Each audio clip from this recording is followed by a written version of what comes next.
Okay, hello everybody. Thank you so much, viewers.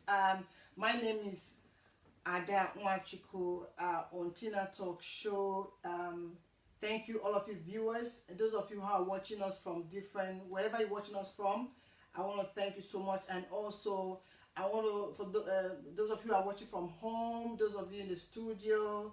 Thank you, all of you, so much for coming.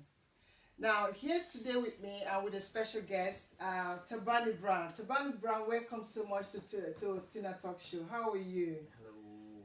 It's a pleasure to have you. Honestly, it's a blessing. It's a blessing to have you on the program today.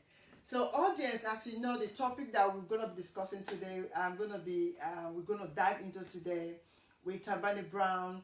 It's one that I believe that is very, is peculiar and is the area where people don't talk much about, where I believe that there's a need for us to begin to look at some areas in life that will impact in someone else's life, maybe to help. One thing we know in life that is constant is change. So Thabani Brown is going to be sharing what the topic is all about today, looking at the street of London, what goes on. Why we're talking about Street of London today is because we are in London, so a lot is happening. So if you are based in London or in the Western world, I would encourage you to please share this video and tune in, share to families and friends. If you've got teenager, if you've got children, if you've got family, please, this is a very important topic. I believe that there's something for everyone today. Okay, so the topic today, Thabani, thank you so much for coming. It's actually a great honor. As always, I appreciate my guests. The area we want to look about today. First of all, for those people who don't know you, can you introduce yourself again? Hello. My name is Thabani. My name is Thabani Brown. Yeah. Good. Can you tell us a little bit about yourself? I'm 26. I currently not working, but I make websites and I skate. I play the guitar. I'm an aspiring musician. I guess. That's a great one. That's good. Yeah. I'm gonna be needing that one. That's good. Yeah. I've been living in England pretty much since '96. I lived a little bit in Africa between that time. You did mention that did you went to school? Yeah. Yeah. What did you study? I computer programming. You study computer programming. Yeah. Okay. Yeah. Okay. That's good. Good. That is a little bit in a nutshell of Thabani Brown. Thabani Brown. What? I love that name, Thabani Brown. Thabani, I love the name, honestly. Since I heard I was Thabani Brown. It means be happy in plural. Huh? It means be happy in plural. Oh, you see, it's making me happy. So I'm being kind of like addicted to that now.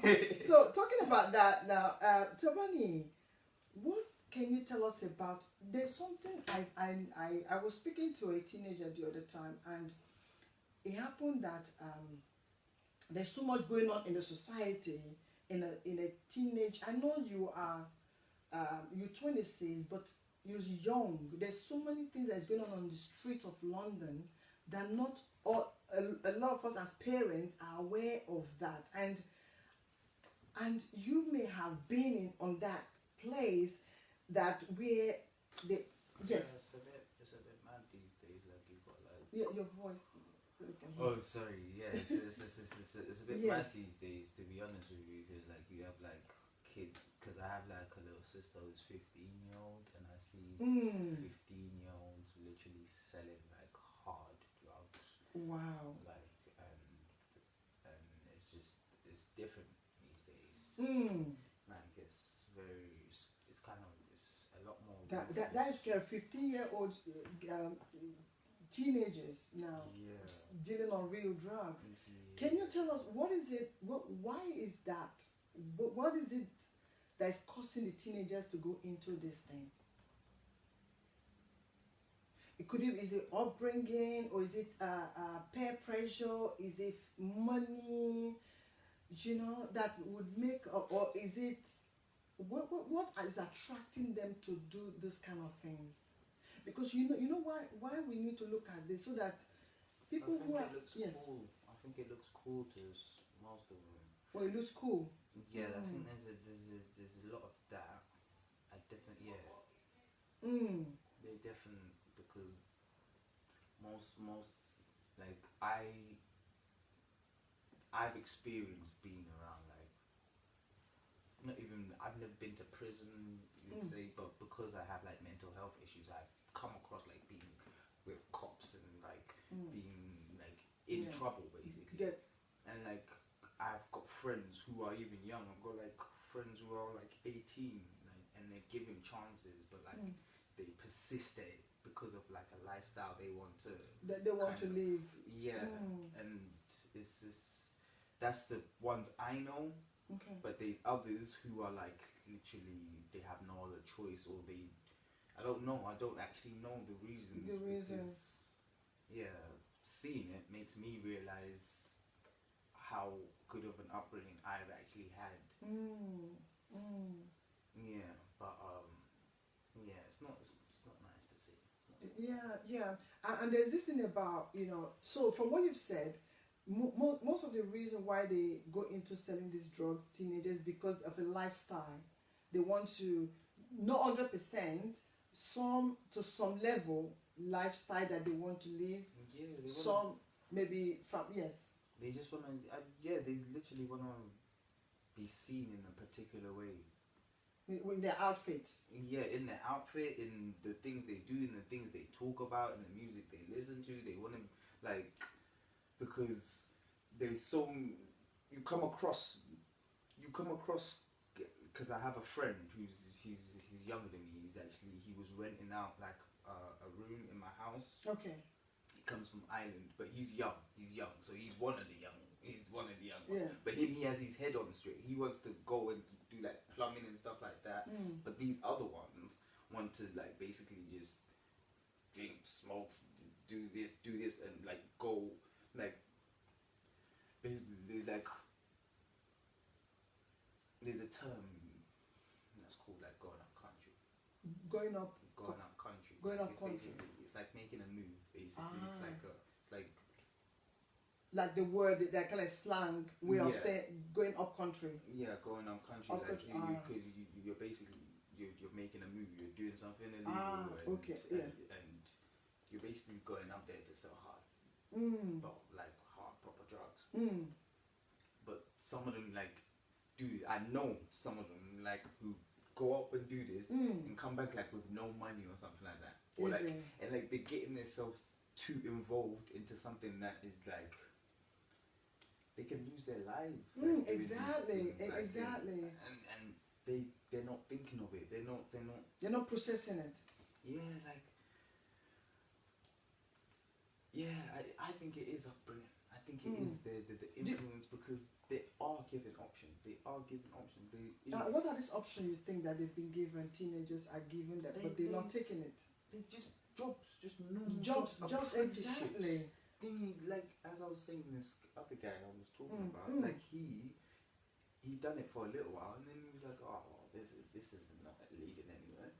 And he realized that it's not leading anywhere. Yeah. And he works, and he's trying to like get like pay for his own plumbing and stuff like that.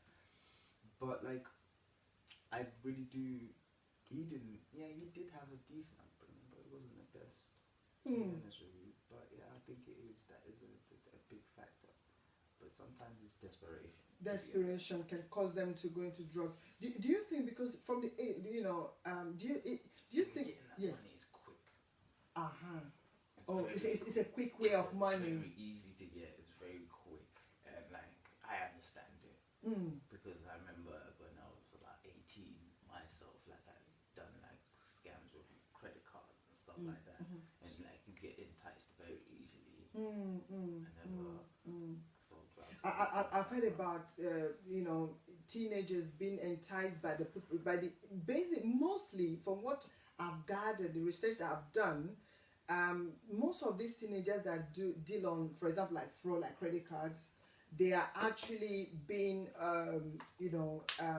there's somebody up there, like a big men, like full adults, that actually get these teenagers involved in running this business. And because it's a quick way of making money, they ask them to bring their credit card, and the teenagers, okay, they will say, give me your bank card, and I'll give you 500. I'll put £500 in your account.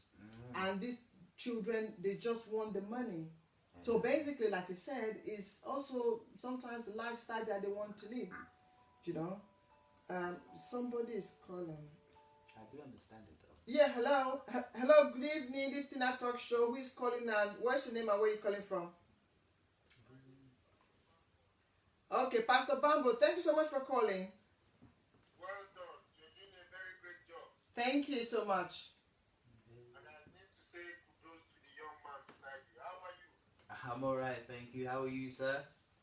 God bless you. You're doing very well. And I hope we can invite you to come and talk in our church as well. Yeah, that would be excellent. I'd love to. God bless you. God bless you. I saw your text. I shall. All right, then. Thank you so much. Are you watching us live? You have not accepted me, so it's Okay, I'm gonna send it to. I'm gonna send it to you. Yeah, I'm gonna send it to you. doing a big work. God bless you. Please send it to me so I can watch. Okay, thank you so much, Mr. Bambo. Thank you so much. Yeah, thank you. Yeah, yes. Audience is a caller just called just to encourage us for what we are doing. Because what we're trying to do is actually to educate people, to bring some things to enlighten people so that they are aware of certain areas and reason why. When you see your teenager doing the wrong thing, it's not about screaming at them. It's about actually understanding what is happening on the street and find a way to kind of like pull them closer. Do you know what? No, Do you know tell what? me. Okay, because I skate. You skate. Skate is the that. Is it that? This board. That board, skating The board. Yeah. Okay. In fact, I just want to say it to Okay. everyone. The audience is saying speak up. Oh, sorry. Where's Yes. the mic? Where's the sorry. No, Next I'm time sorry. we'll get back audience. No, I'm Yes. sorry.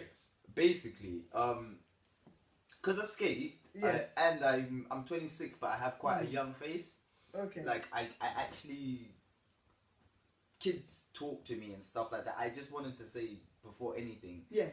I live in like Croydon near enough, and I can make it to Croydon in 1 hour and a half, to Croydon to Westminster Parliament in an hour and a half on my skateboard. I just wanted to say Are you that. I serious? just wanted to say it, 'cause That's I'm a not- talent. Yeah, because I'm not good at like the tricks and stuff like that. I used to be, but I didn't Wow. want to hurt myself. Wow. Kids, like Mm. white kids these days, actually want to be black so much that they speak like in the lingo of and like there's a with parents, I think. Yes. If you think like your kid is going in a bad direction, it's quite easy to deter them. Because yeah, like, exactly. it's not about what you're saying is always right. They know what you're saying is right. That's it's right. the way you say it. Like it's if you because kids do in a way know a bit more than you in terms of what they want. In terms of what they want. Yeah. They know, like they know so much. Yeah. And we think they don't know. Yeah, exactly. We think they don't know, but they do. So, yeah, I think it's a like if you have a cool kid, you want them to stay cool, but you don't want them to ever be desperate enough to do some, because once you do go in that direction, I don't think there's an easy way back, to be honest with you. Easy. Like Yeah. going into drugs and all that. Into any bad path, to be honest with you, because all of it, and doing anything just changes you. It changes the decisions that you're gonna make in the future. Because I didn't go to prison, I didn't do any of them things, but I did go to mental hospital like 3 times. Okay, mental hospital. Tell us about that. I went to mental hospital because I'd done like MDMA, and Okay. it didn't affect me on the days. It affected me like a week later or something like that, and Okay. like basically some. Yeah, I just was in some like far place like in near France, and I had like a panic attack basically. Oh. A panic attack, and like I was like having like kind of hallucinations and stuff like that, and it was not. It was kind of spiritual. I will not lie. I will not lie. To be honest with you, I felt that as I think That was more. You think that may have contributed to the hallucination that you were having? I was Did you reading. take like any kind of drugs or anything? No, not any. Not I Any said. illicit? I said. I Okay. MDMA. Okay. Educate Oh, me on that. sorry. Educate me a on that, my ecstasy. darling. Okay, It's a ecstasy. type Okay. of ecstasy. Yeah. Okay. Which that create that illusion. Yeah. Yeah. Okay. Okay. And yeah, it's a good. Yeah, I don't do that ever because. Well, it didn't take you to a good place. That's do you know what? Yes. It's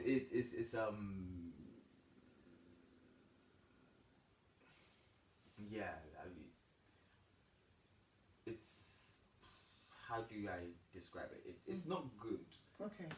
but at the same time, it's not bad. It's Okay, like it's Yeah, I just need to understand. You understand? Yeah, no. What I'm trying to explain it in the most honest way, Yeah, and yes, like, please. Exactly. it was my experience. Okay. It was, and I was reading a lot at the time. I think I personally needed to have it because it led to me being medicated, basically getting a house, this, and it personally helped me.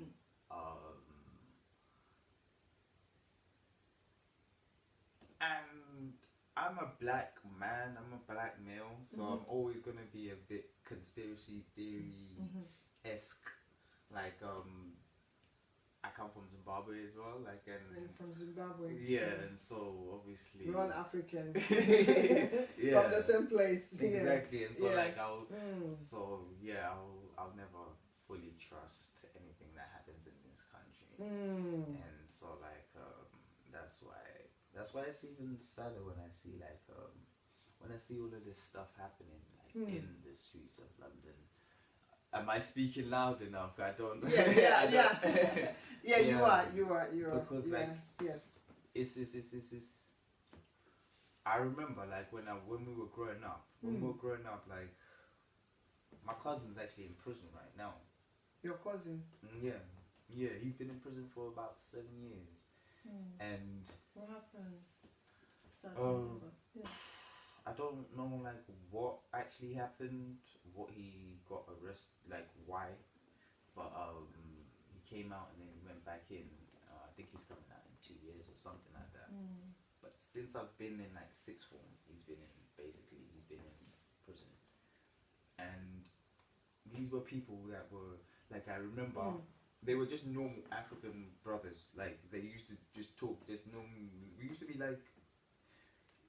There used to be a different like air to England. I personally think there used to be a time when, but now I think people are like the kids and everyone. They're like more evil. I think personally, because like when I went to Africa and I came back, everyone had changed. Everyone changed in a good way. No, not bad. Is it a bad? You see, my dear, this is what is going on in this country. Like instead of it going like changing for better, it seems to be going for worse.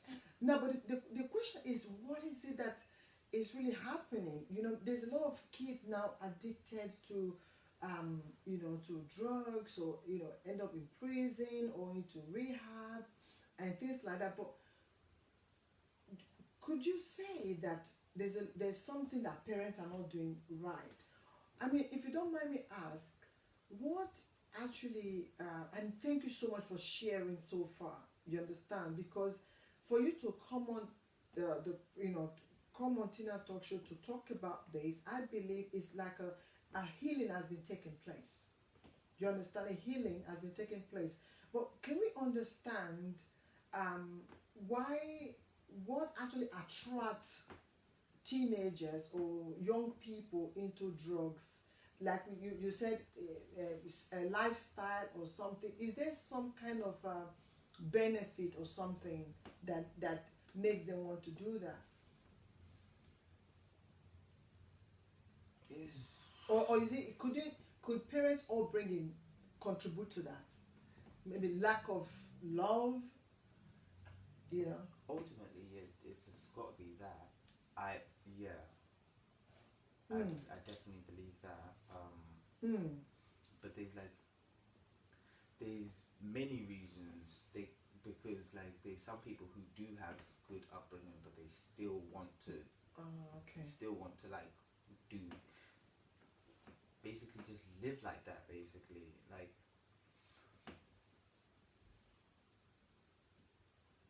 But in the area I live in New Addington. And like we have, there's like a lot of like A lot of things. Going on. And What about this idea about knife and gun crime? What is going on in the society?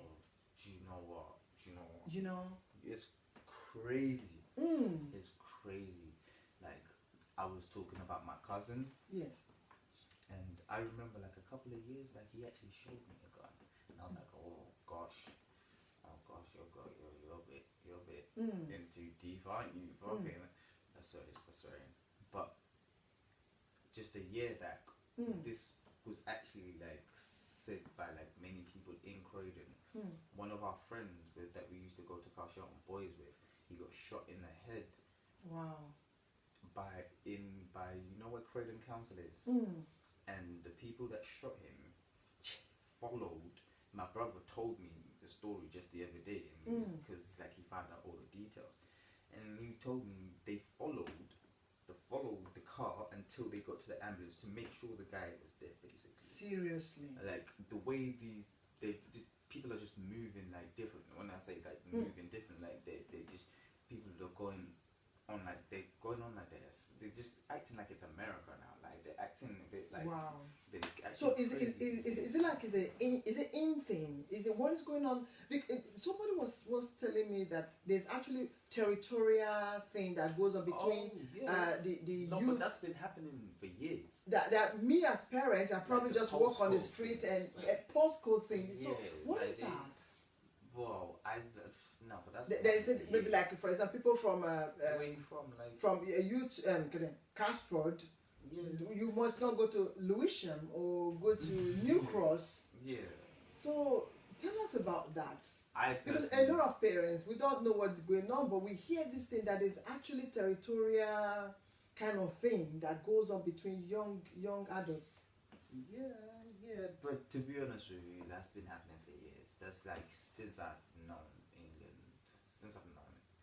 That's been happening for years. It's just been under like. But we don't know. We parents. Different guises and different names and stuff. Yeah. But like. Which we don't want to mention here. never. Stop snitching. No, but it's always been like that. To be honest with you, like I think you would know if your kid was involved at all. Like, and most times that is very interesting because a lot of parents probably want to know if there are signs to look out for, if there are things that will make people suspect that they are there. What? Is it outfits? Signs that your child is in a gang, because it's not like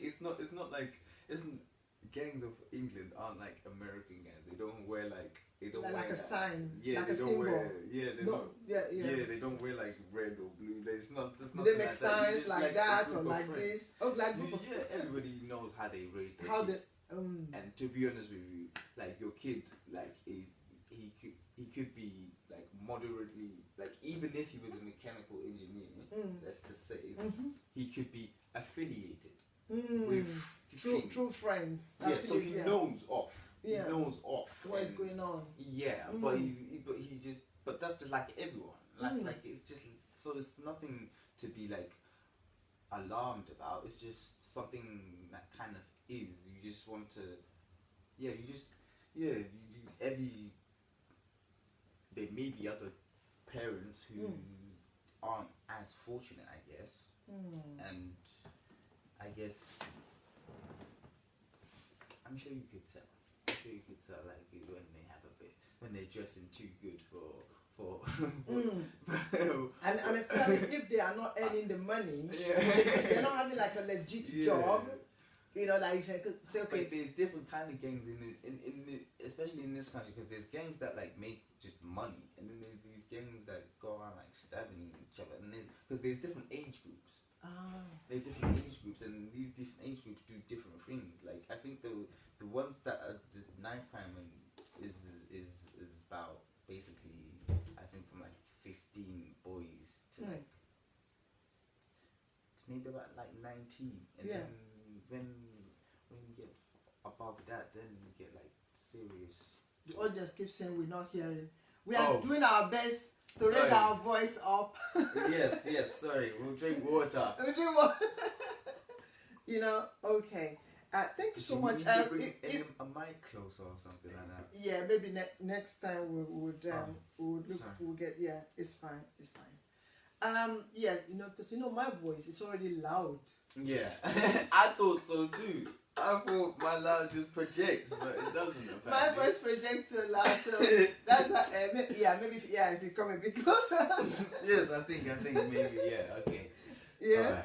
Right. Okay. So yes. Because to be honest with you, I like that tone now. Yeah, I make music. Okay, good. That's not actually, that has no relevance.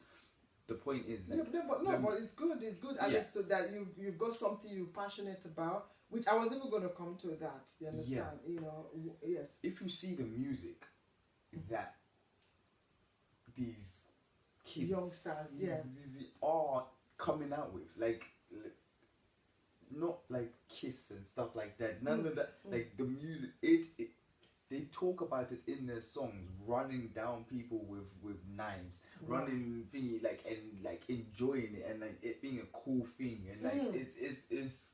So music has a lot of influence the children. The kind of music that the kids listen to can influence them, their thinking, because it's all about what they say, isn't it? What they say in the rap. I mean, I thought it was condescending to think that, but I kind of agreed, to be honest with you, because like they listen to this every single day, and like that's what. But I don't know if that would be the cause, or it's like they were gonna be that way either way. It's just the music is just capturing it. I think that's what I think personally, because because I was just in Croydon just the other day, and the kids are getting like more volatile and like more insecure. Is it? Much more. Like there was another story about like some other. Basically, there's this model kid, and like the guy was quite like popular. He was a model, and he had a model friend, and basically this friend always like admired the other friend, and he admired him so much, and he was jealous of his life so much that he basically stabbed him with a big butcher knife, and he was caught on camera wiping like the blood. And like it just caused like this big palaver like in Croydon, and like I remember just the other day, I was skating, and I stopped like these 4 kids from basically rushing. Russian means like beating up this one kid, and I was like, yo, go guys, calm down. But they looked like they were like going into like their pockets to do stuff, and like it was just like scary like because they don't care anymore. And to be honest with you, like I think what could be causing this insecurity for these children, for these teenagers, making them insecure, because they're getting insecure by the day. What is it? Sometimes I try to understand. I know that for me, I would say social medias is one of the Yeah. things that has been contributing to insecurity of a lot of people. And I've also heard that a lot of these stabbings and gun shooting and all that. Let's see if there's an audience calling. Yeah, hello, good evening. Thank you so much for calling Tina Talk Show. What's your name and where are you calling from? Hello, my name is Toby. Oh, thank you so much. Yes, I'm just calling from London. Okay. I would like to say that, I really like what you're talking about. Oh, thank you. Something that resonates with every parent, and even Yeah. the young one. Good, good. Thank you so much. Yeah, we try to bring some issues, to Thabani. We are privileged to share from his experience and see what we can all be enlightened on. Thank you so much for calling. Okay. Thank you. Bye. Okay, bye for Bye. now. Bye. Yes. There's so much insecurity going on. And what about this idea of that? Sometimes, this gang thing, shooting and stabbing, whichever way, that sometimes is actually can be influenced by boyfriend and girl, a boy trying to take over somebody's girlfriend, Oh, yeah. over silly things. Yeah, no, but it definitely does get petty. It definitely does get petty. Is it? Yeah. Sorry, let's see what somebody's saying. Yeah, hello, good evening. Thank you for calling to that talk show. What's your name and where are you calling from, please? Good evening, my name is Dickie Fredosaro. I'm calling from France, Paris. Thank you so much, Mr. Fred. I want to really appreciate the guest speaker for the enlightening is giving, but I have to make a little complaint. He should try and please increase his volume. We are not hearing this clearly. Even though we have put our volume to the highest level. But I know maybe the weather and your cold, your voice is cracked. But anyway, try and increase your volume a little bit. Sorry. But we are enjoying your moral lesson, and our children and our guests and our youth teenagers are benefiting from your experience. And I would like you to lay more emphasis on how to be able to avoid things like this. This association of gangsters and mixing up with living the street life, what will be our benefit if our children are not, our younger ones, our teenagers are not evolved. So what can we do to evolve? As the host actually said, is it the lack of love from their parents that is really causing this children living a wayward life even when their parents are doing their best? Thank you and God bless you for your time and your moral teaching. Thank you so much. Thank you so much, Mr. Fred, for calling. Thank you so much. We'll look into that. Did you get the? Yes. Yeah. So what can we do? Because obviously the crime is out there, the issue is out there. What solution do we think that we can apply, especially as parents? Yeah, And also, if there's a teenager watching now, what advice would you give them? I think personally, it's teaching our kids to be traditional and to be African, but not in a condescending manner. Okay.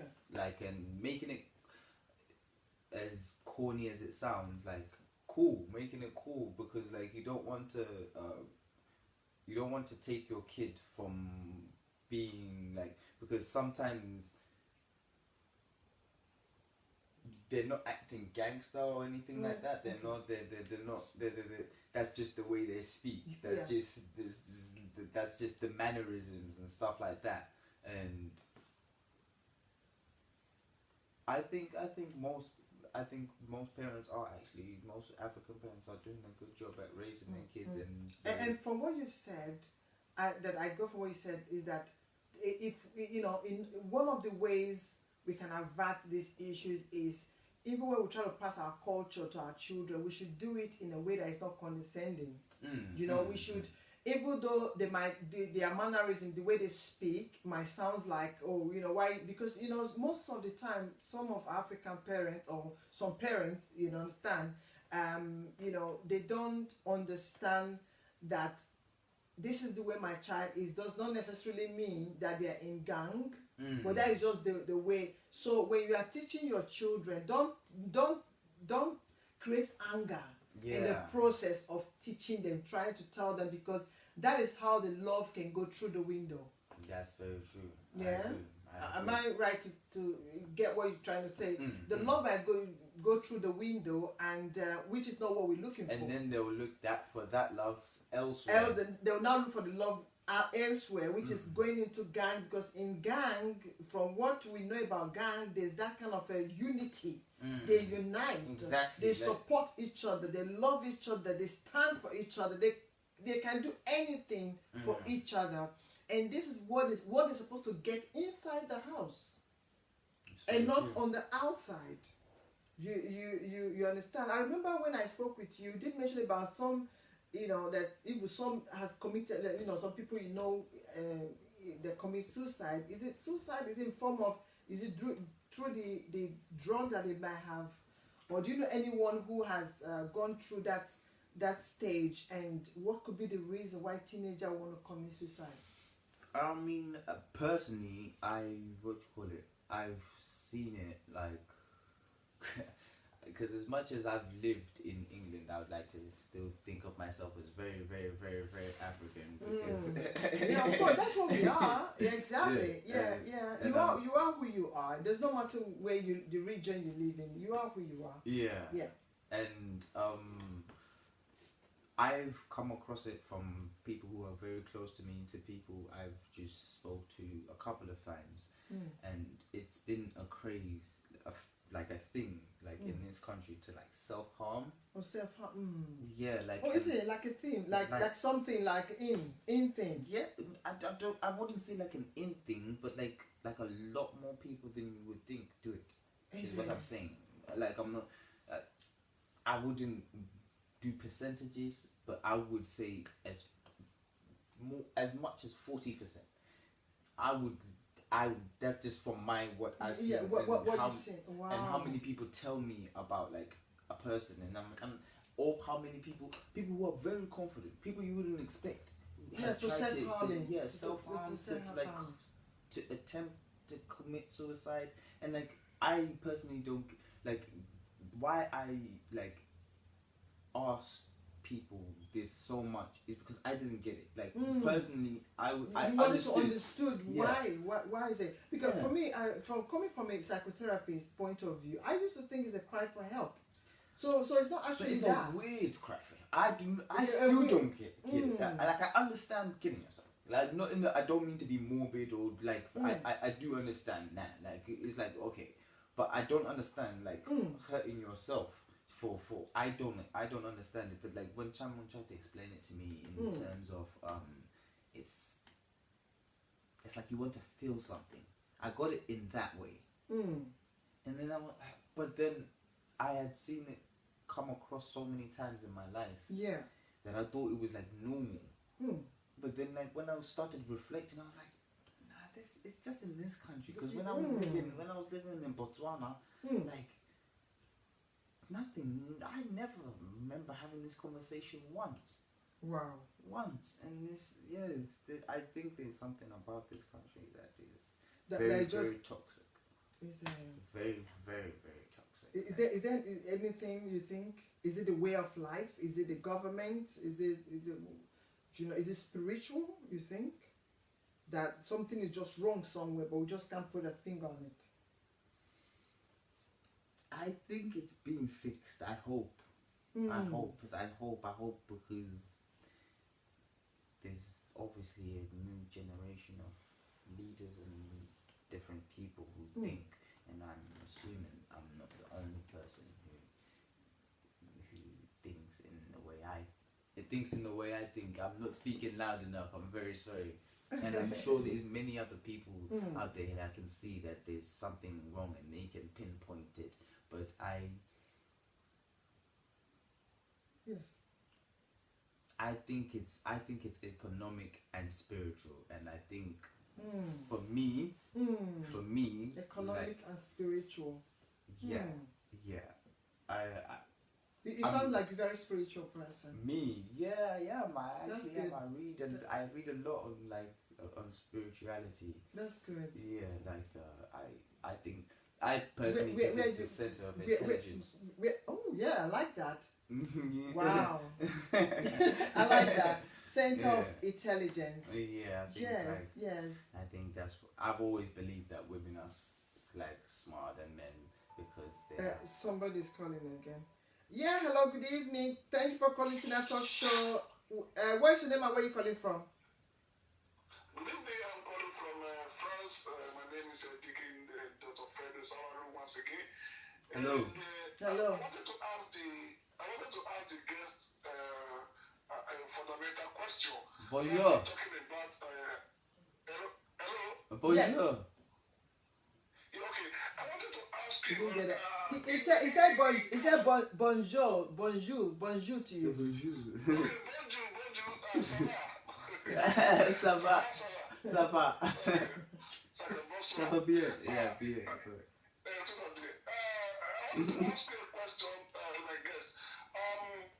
In a higher institution, is there any kind of a form of a group or a cultist group? Like in Africa, they have some group they call cultist group. So could you repeat that?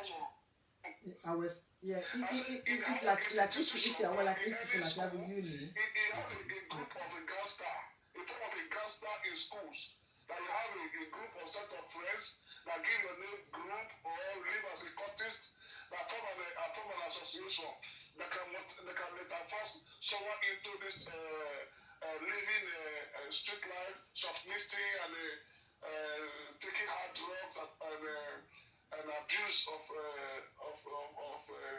the society. You understand what I mean? Yes, we understand. Yeah, okay. In Africa, precisely my country, Nigeria, in higher institutions, there's what we call a cults. They have cultism.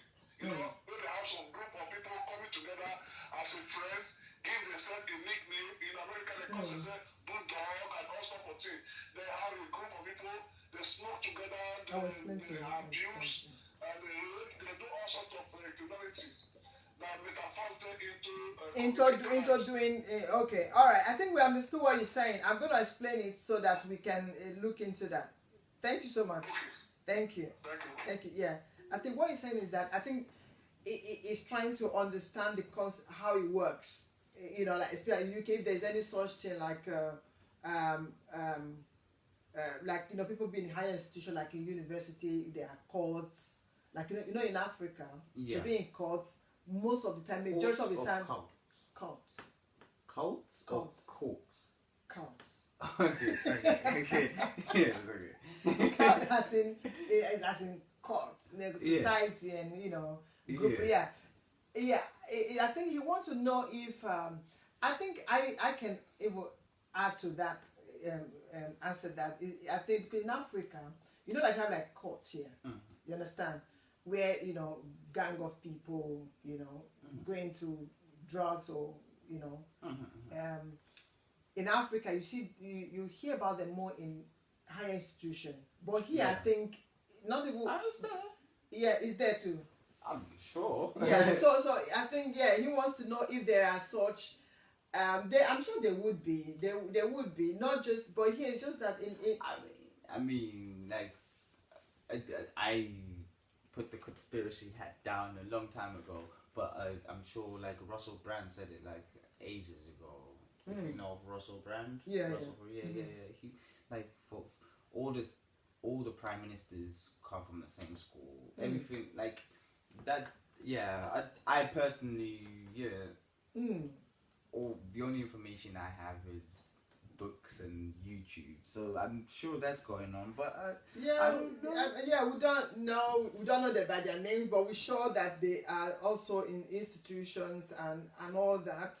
So yes, back to what we're talking about, the suicide. So it's not because I used to think it's just a cry of help that people want to self harm and all that. Do you know anybody directly? That's why I do. I know people who are close to me, and I know people who are just associates to me that yeah, I know girls that I've dated, and I've like, it's weird. It's weird because like, it's yeah. I really try to grasp it, and I'm like, no, like I just don't get it. I really, really just don't get it. And then when that one person told me they just wanted to feel something, I was just thinking, really. I was thinking that's so Wow, sad. that's really, really eye opener for me. So they just want to feel something. They just want to. Yeah, or punish themselves. There was two, yeah, punish themselves and they want to feel something, and it's just like it's a weird one to yeah, like it's because To comprehend. yeah, yeah, Wow, yeah, wow. and especially because you know you can't like just the first reaction you have when like you like see it, but no, I try to make it as lighthearted as possible. Yeah, yeah. So in all this experience that you've learned, that you've seen, you've witnessed, what did you take from that? Did you see that it was is actually wrong? I think surrounding yourself with good people is very, very, very good. Yeah, if a teenager is watching now and they are going through all these things, you know, what would you say to them? You know, to surround themselves with good people. Yeah, because I think I've only ever been. It gets. I understand like it gets like very irritating and frustrating having to like maybe going to like someone to talk to them like a therapist or something like that. It may just, but that's good because and surrounding yourself around like very around people that want the best for you, not just. There's a quote I read something about. It's wise. A wise person doesn't risk something they've wanted for a very long time for one moment. Yes, yes. And That's the first that's one.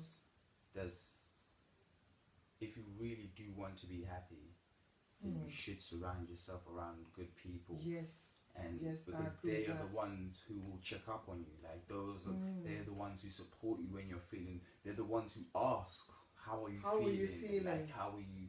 It's other people, and I've seen it in this country, like I won't even say just this country, but it is this country. I will say that I'm very adamant about that. Like they just take, and like in the end you will be left with nothing if you don't just calm down and just love yourself first, Yeah.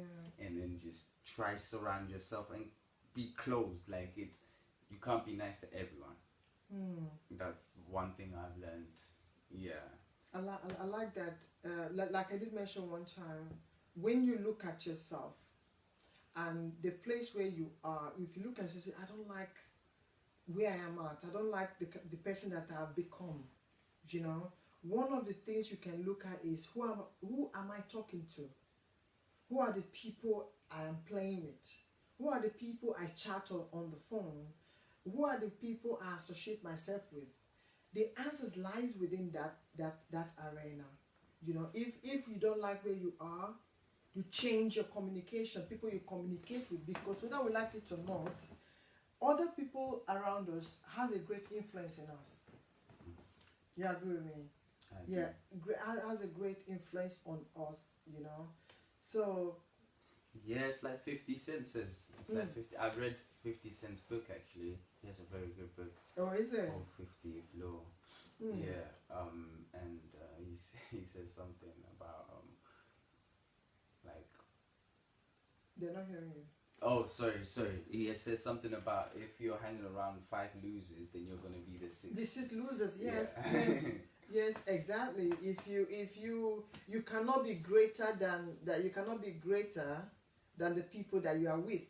Meaning that you are who you mix up with. You understand? If you hang about with rich, successful people, in whichever success is defined, but they are successful in whatever they are doing, even in their way of reasoning. If you surround yourself with people with wisdom, people that reason correctly, you are more likely to reason like them. You surround yourself with people who are they don't want to grow, they are poor, you end up being poor because you can't be greater than them because you are in the same circle. It's true. You know. It's true. It's true. You know. So, you know, from what I gather from what you've said, and I like where you mentioned that there's this thing about sometimes the parents have done so much for the child or for the teenager, but because they want to belong, it's like an in thing. What about, can you tell us about this idea of teenagers dealing on drugs, because is it the adults using them because they're not old enough to go to do the time, and they use them? Yeah. Can you educate parents on that? I don't know. I've never seen it happen in black families, but I did see it happen in like white families. Okay. I did have some friends. It wasn't like it wasn't like as sinister as that. It was more just they owned a pub and the kid like had customers, and so he used to sell from the pub and stuff like that. And so it was just like a family business kind of, but it wasn't. Yeah, they were. I don't know of anyone who's done that, like use their kid to get out of time. But yeah, no, not necessarily their kids, but like, because what I've done a little bit of research. What I've come to see is that most of the teenagers that are into drugs, selling drugs, are actually being those drugs are being given to them to sell by an elderly. Yeah. You know, they call them uncles. Yeah, no, I heard they call them uncles. yeah, of course. No, that is. They call them uncles. No, that's true. That's true. But do you know what it is? Yeah, because even me at my age right now, like they'll call me uncle. Yeah. If I help them out like that. Yeah, that's true. It does actually happen like that. Another thing again, I want to understand is how come this crime thing, drugs and all this thing, are a lot about around the boys, not the girls. Doesn't mean girls are not into things like that, or are they? But we just don't know. Or do they have a different way of doing it that maybe it's hidden undercover? I think. Do you know what? I think because especially like in an African household, a black girl is gonna see very easily that this isn't cool. This isn't like, you can't impress a black girl with being like, with trying to be like a gangster, trying to be like trying to be like bad or anything like that. That's more like a white girl thing. Okay. Yeah. So like black girls who like, they have different like problems. They I think like they're attacked with like a different way of looking at things. Yeah. Does the girls? I think you'd have to, I think for your black girl to be caught up in like in drugs and being in the streets, then it would definitely be a bad upbringing. A bad upbringing. Yeah. Okay, so that's why. So girls are not too much involved in these things because, especially from African background, they is a way that, or maybe could it be like women are kind of softer or something, or just upbringing. I don't know. Or there's more competition within the boys, within the men, than the women. I don't quite understand. What I'm saying is like it's more appealing because to fit in a boy, an African boy, like would try to do it to fit in. However, to fit in. Yeah. Yes. Yeah. However, a black girl, like, she would never do it to fit in because like it's just, it wouldn't make sense to a black girl. Like I think girls are just like more mature at that age, and so like what is appealing to them is the the actual boy, just the boy, but the way he acts, if he's acting like too much of like a gangster, like, because these boys that normally act like gangsters at that age are normally stupid, like, and like, yeah, so that wouldn't impress like a black girl. Black girl. I was trying to say. So I think she's attacked with like other things on social media, hairstyle. Yes. They go like this. Exactly. Yeah. And like and peer pressure. Peer pressure. I think she's peer pressure. Girls are more like on the peer pressure, try to push the get your head done. Okay. Whereas the boys are more on a different level. Yeah. So on that note, we wouldn't say that girls can, maybe to some little degree, to contribute to the boys doing what they are doing. I've heard where boys said like is it back chats of girls and boys on YouTube where they kind of like back chatting. Yeah. And I've listened. What, the show? Yeah, it's a show. They're back chat. Yeah, I know it. Yeah, you know it. Yeah, sometimes the kids are watching. I kind of like listen to what they're talking about. Say, okay, why is it that girls like when a boy is bad?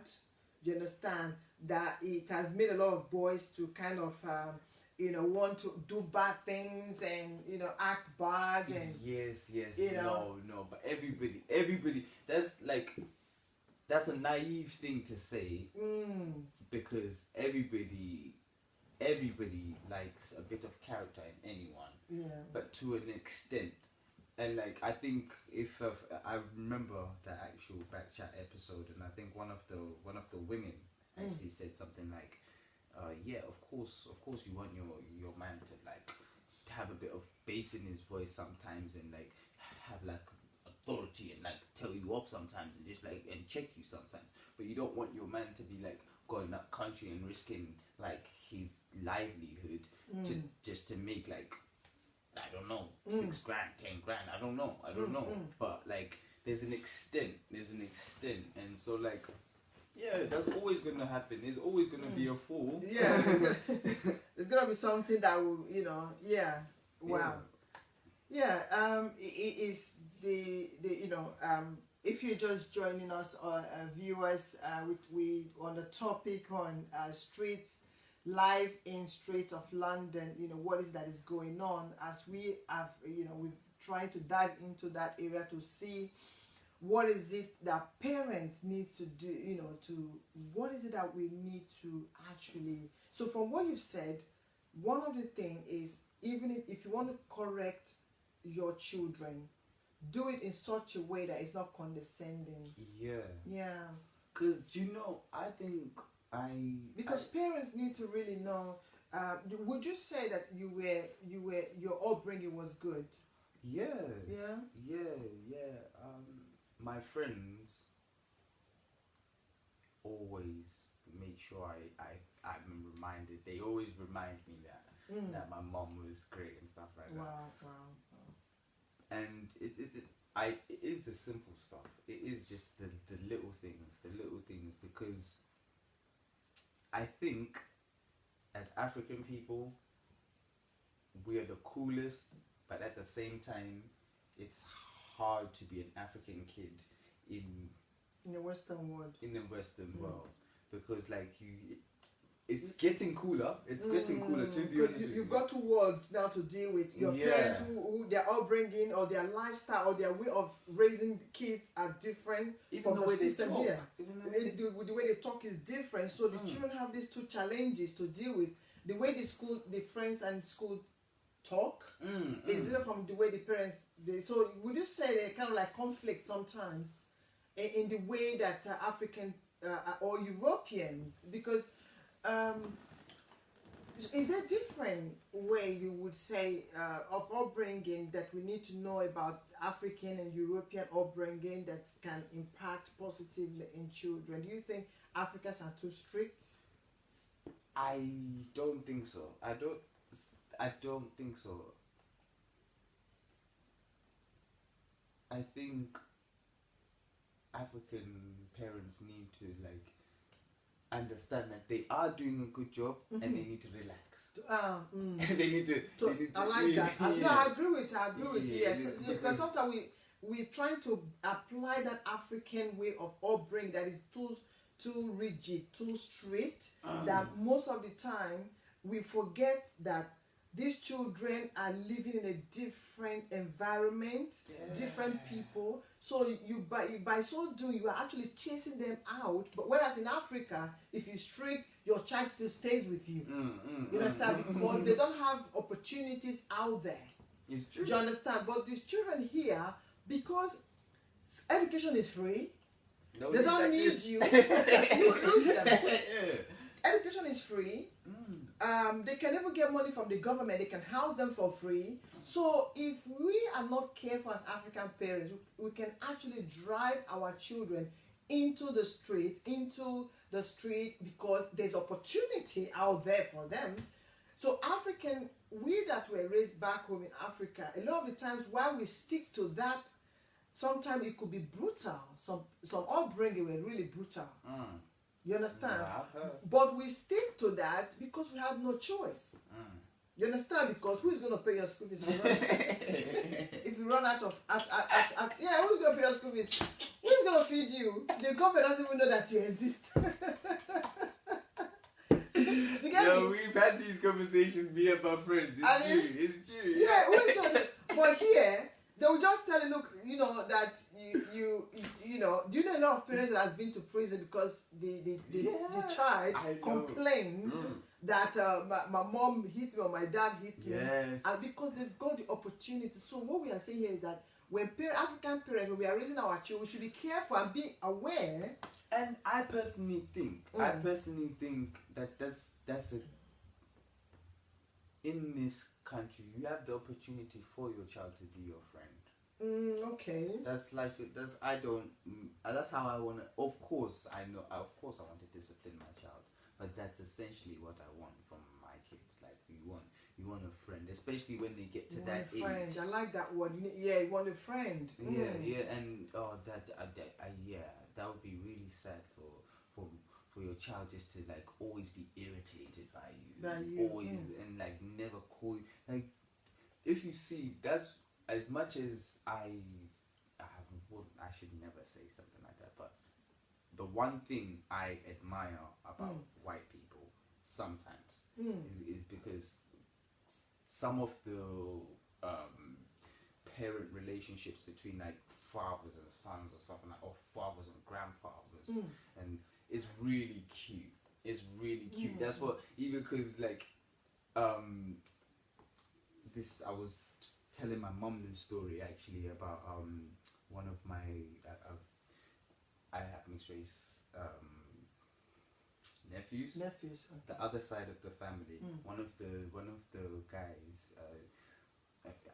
It doesn't matter who the person is. Yeah, it doesn't matter. But, exactly. Yes. But basically, their grandparents are old-fashioned white, so they're homophobic and racist, basically.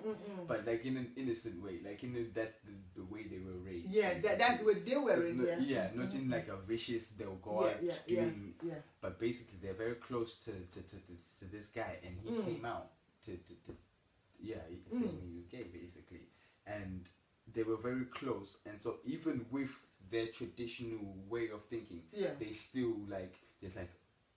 What was funny about it is that he came out on Facebook, and the grandma called him and was like, "Oh, I think someone's hacked your Facebook," and he was like, "Oh no, that was me, grandma," and she was like, "Oh, okay, is it? That's nice," and she was really awkward, but they just moved on, and like that's what I really like, that like they stay and support and like and support. friends. Exactly. That's that word. Do you hear?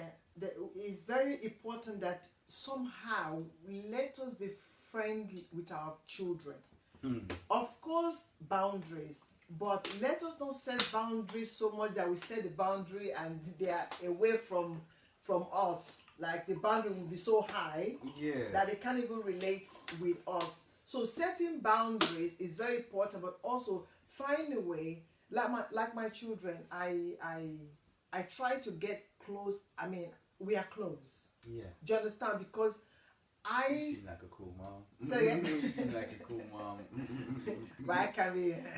No, you have to be. You have to be. You know, but there has to be. You know, we need to understand that they are learning, and we need to be their friend. We need to find a way to balance it. Do you understand? We need to balance in such a way that our children can come to us to talk to us. You understand? Because if they can't talk to us, they're definitely going to find someone to talk to outside. And God forbid, if they find somebody that is very manipulative, that's how I think we would lose our children. Another thing again, somebody was asking that they want me to ask us in the program is, do we think that a lot of children, people that adults or young ones that has gone into drug addictions or drug abuse and all that, or alcohol, whichever form of illicit drugs, could it be as a result of from single parenthood? You think that does that have any impact in a child way of behavior? Do you think? I think it must do. I think Must it must do, do. I yeah, think it okay. would.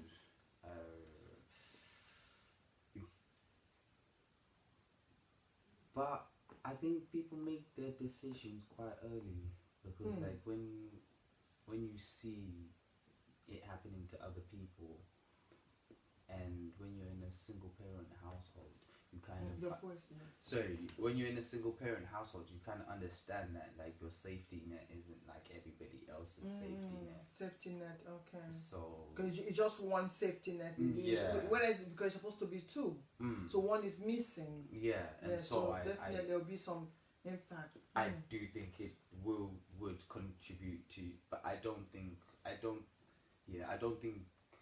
that's a big part because Do you have friends or family that do you think that because of that it has affected them in their way of behavior? I personally think women more so than girls.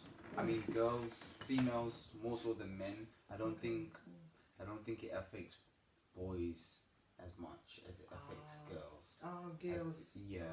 Okay, girls in a single single parenthood Yeah. are more affected than the boys. Yeah. I think. Yeah, so. I think I agree with you because the boys will tend to be very protective of their mother, especially if the dad is the estranged one. The boys tend to hold on and cling to the mother, kind of that she's a female, even though you are a mom, there's that thing about she's fragile. And so from what you say, so is the girls that tend to be more affect them more. Yeah, I think they act out and they like don't deal with it mentally. Yeah. I think Because girls tend to be more closer to their dad. So yeah. when dad is missing, now they're like, it affects them more. Yeah, I've definitely seen that. Yeah. Okay. So what we are saying, audience, is it's very important that we understand that our bringing up our children, we should not be too strict because we may just. I don't think being. I think it's not about being too strict. I think it's about making sure the child. Because my old boss said something to me that always stuck with me. It's not about what you say; it's about how the next person takes it. Ah, okay. Yeah. Yes. And so you could be saying the greatest thing. You could be saying it, but if that person is not ready to hear it, it's not hearing it. It's how the person hearing it. Yeah. It's how they hear it. Yeah. It's true. So even if you're strict this time, you showed your child that no, I'm not changing. I'm strict. But this is the reason. It's just as simple. There's only so much you can do with a child. I think personally. Yeah. Because I think that's why I really appreciate my mom because like we've always been Yeah, we've always been like, we've always had a relationship, so like I could always talk to her, like, and I can't change her, but I can at least talk to her. Exactly. It's how we relate with people, isn't it? Because we can't change people, but we find a way around it. That because when you know this person is like, okay, this, if I want to talk to my mom, I have to go like this. Yes. You know, that's true. That's exactly you know what one of my boys said to me, Mom. You know, I overheard him telling the other brothers, if you just want Mom not to continue talking, just don't reply her. when she's to talking, me it's so simple. When Mom is when Mom is angry with you, and when she's talking, just if you want Mom to stop talking, just don't reply. Don't reply. And I just keep quiet. Just say, okay, yes, Mom, I've heard. Okay, I'll do it. I'm like, So I noticed that when I'm talking, like maybe something is going on and I'm angry with them, do this or they're not doing it, you know, like, yes, I'll do it. I'm like, are you doing it? Then the way he will respond, you just want me to go, isn't it? I know now. You just want me to go away. Because I know you're not going to do that in the next half an hour. He's still there. You know, be like, yes, Mom. Yeah, I said, why are you telling me yes, Mom? I said, no, I'm just saying yes, Mom. Yeah, I've heard you. Because you just want me out of the way. This is the plight of every child. Every child. Honestly. It's about finding a way around your children or your parents. Yeah, it's true. It's true. Because nobody wants to disappoint them. Exactly, their parents. From what at the beginning you did say you have taken some, what do you call it, meth?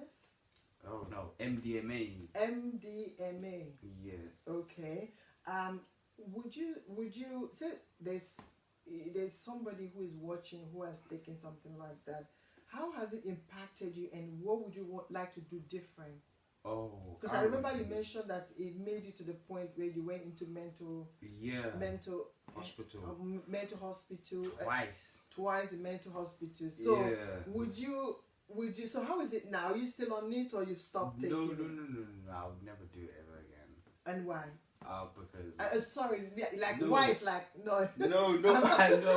Like I mean, what brought to that point where you now decided? No, it was never for me. It was never a thing I've done like daily. I've never done that daily. Okay. Was something you did off and on? I smoke weed. I won't lie.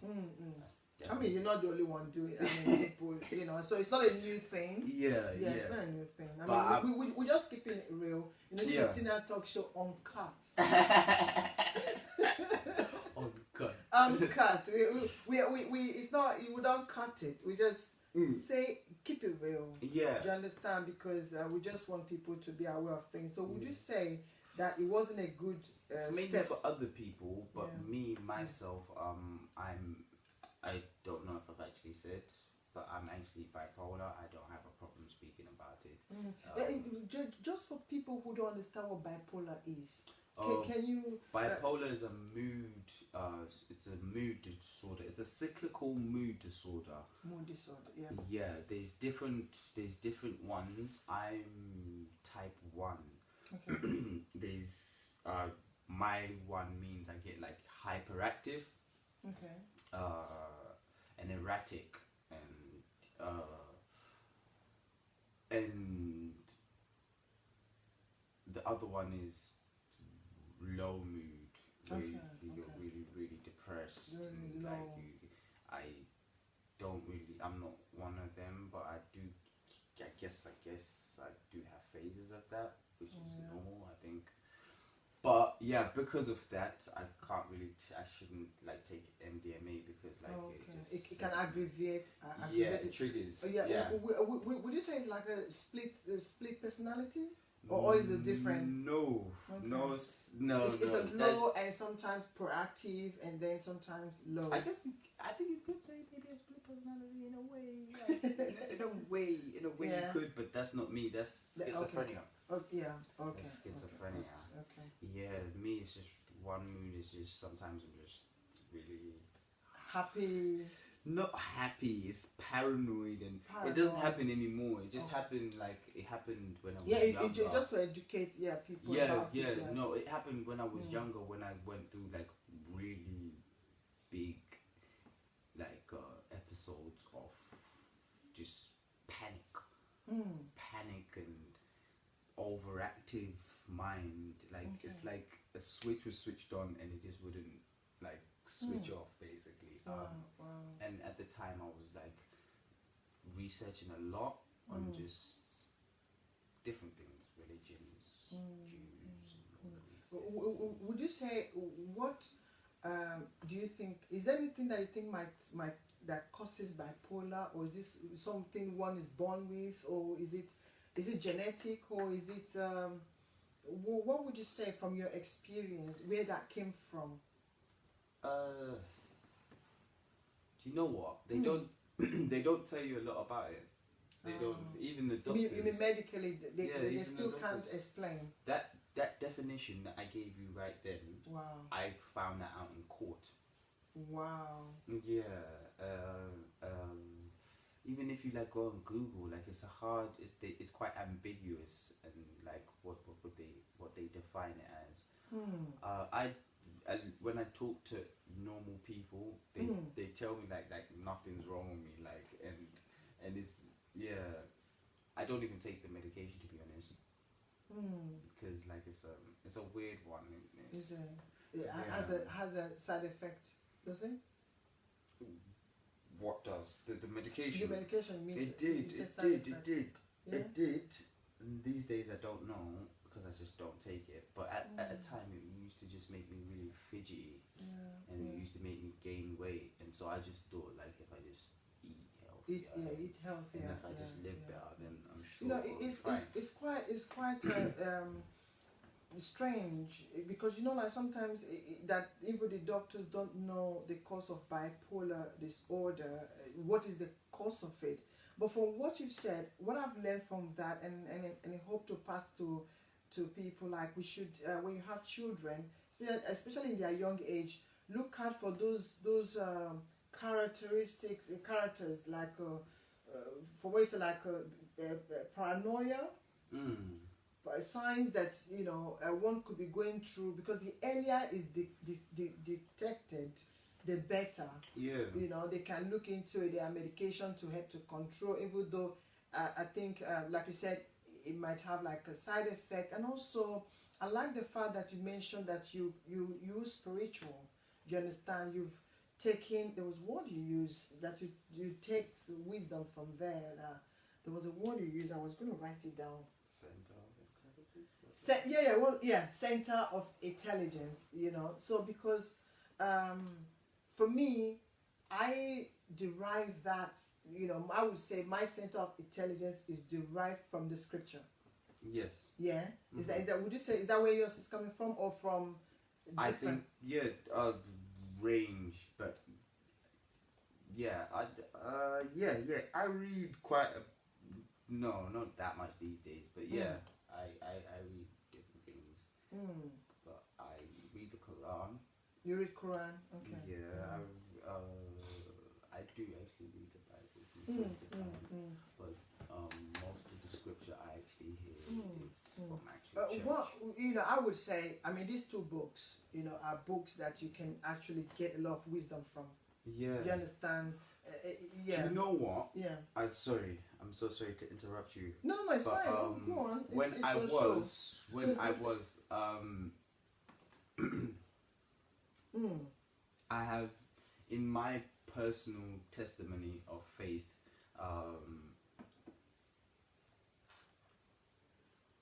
I have tried to pretend as if I don't believe in God. I've tried to like use word like being agnostic or something like that. But I am a very, very big believer in God, because I remember when I was going when I was manic. Okay. When I was manic and I wasn't all there, and I was like, I shouldn't say this, but I need to say this. Like, I was gonna make like bad decisions, like, because when you're I don't know, if anyone out there has ever experienced anything like this, but I was probably about 20 and I was just very, very, very, very angry at the world. And I was going to do something that was just... The world, life itself, or the world? Not life, yeah, the world. The world. I was angry. Okay. I was angry at the government. I was angry at everything. How old were you at this time? I think I was 20. Yeah, some 20, 21, something like that. 22, something around there. But like,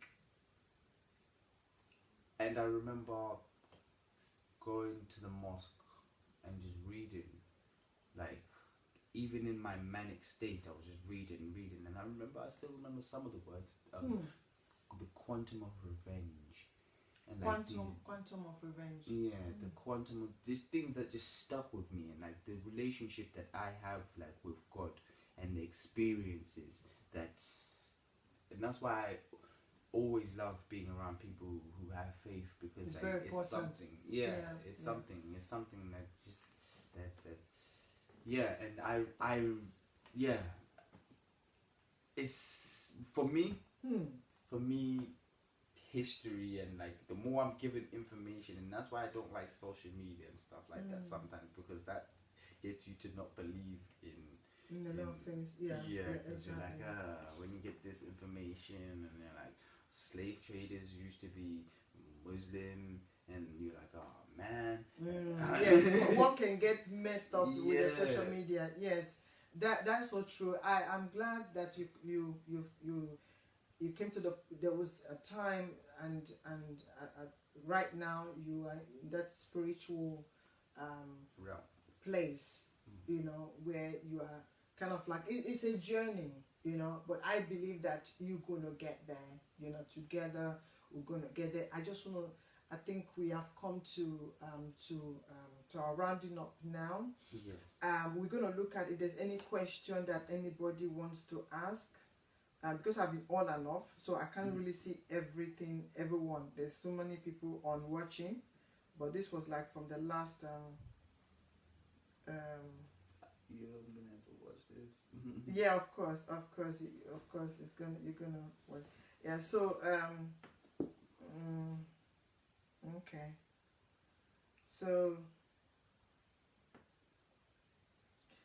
I'm audience, if there's any we're rounding up now. So audience, there's any questions that you want to ask, we're gonna be rounding up in 2 minutes time. Obviously there's so much to talk about. I just want to thank all of you who has tuned in to watch and to follow us on this topic of life in the street of London, what is going on and how we can tackle a lot of things.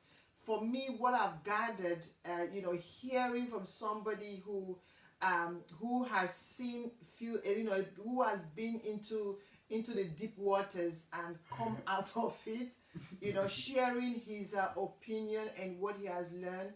Above all, for everything that we've spoken here, there's something that I got from you that I need everyone to know.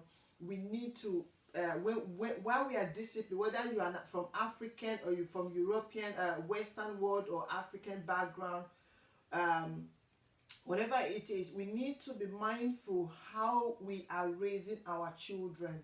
Do you understand? However we want to correct them or teach them, we should do it in a way that is not condescending, because what will happen is that you're going to drive them into the hands of the people that you don't want them to associate with, because in that process, peer pressure can kick in. Wanting to live a certain kind of life to impress the people that are out there. You don't want to live to experience such things. And again, for what I understand, for what you said, Thabani, is that sometimes what triggered some situations, because you have this bipolar in you, and you took, because of what those illicit drugs that you took kind of aggravated a lot of situations that made you ended up in the mental hospital twice, so we need to be careful what we try, especially if you're a teenager, you are watching us. You might just say, oh, okay, you know, peer pressures, let me try this, let me try that. I tell you, when I was younger, when I was young, yeah, your ears are like this. You know, growing up, you want to try things. You understand? I remember I was, again, that's why people you mix up with is very important. You understand that you check it out, you know. I remember I was with a group of friends, you understand, that smokes. They smoke cigarette. I think one was smoking Benson, one smoked St. Maurice. I don't know if it still exists, you know. And I would be coughing, like we would go clubbing and we go. I'll be coughing. Those days you can smoke, and you know, in a club, you know, and they would smoke and they would be like teasing me, you know, like oh, you know, you damn weakling, like you come on, it's nothing, it's just smoke, it's just cigarette. I'm like, so I wanted to be a big girl, lightweight, and then I wanted to be a big girl, you know, like okay, can I have it? And then she I took the one she was having. I said, okay, let me try it. I said, I can. It's just that I don't want to. Not that I can't. But the point is, I never tried it all my life. And I took it from her. No, I actually asked her to light one for me. So I can. And then I remembered. That was, I remember when she lit it. And I went like this. I coughed all night. We had to leave the club earlier than we planned because I coughed. The next day my throat was packed with smoke, like my voice, like I felt like flame. Yeah. I couldn't speak the next day because my voice was all blanked out. You know, my friends were laughing at me. So, but you see, it didn't go down well with me. But it went down well with them. You understand? They were able to chain smoker. They smoke really hard. You know? But the thing, so what am I trying to say here is that sometimes we might want to try things out, but we need to be careful while we are trying to to try things out, because it might cause us more trouble than we, you know, if you did not, perhaps maybe if you didn't take, if you never had a bipolar, you wouldn't react. It will not react the way the illicit drug would not have reacted the way that it reacted. So we need to be careful, teenagers or adults. Be careful, because some things you want to try out. Sometimes even alcohol that men drinks can trigger whatever it is. They might even have going through some mental disbalance, and they're not aware of what it is. Just like you said, even doctors don't even know why bipolar came about, what is causing it. You understand? So they might be going through something they're not even aware of, aggression, whatever, and drinking alcohol can even aggravate it. Yeah. So in one word, what would you tell the audience as we are coming to an end now? We are ending this because we can go on and on and on. Yes. Surround yourself with good company. Surround yourself with good company. If you do not like the people that you surround yourself with, or if you don't like what you have become, who you are, you know, look at your friends. Look at the people you are communicating with.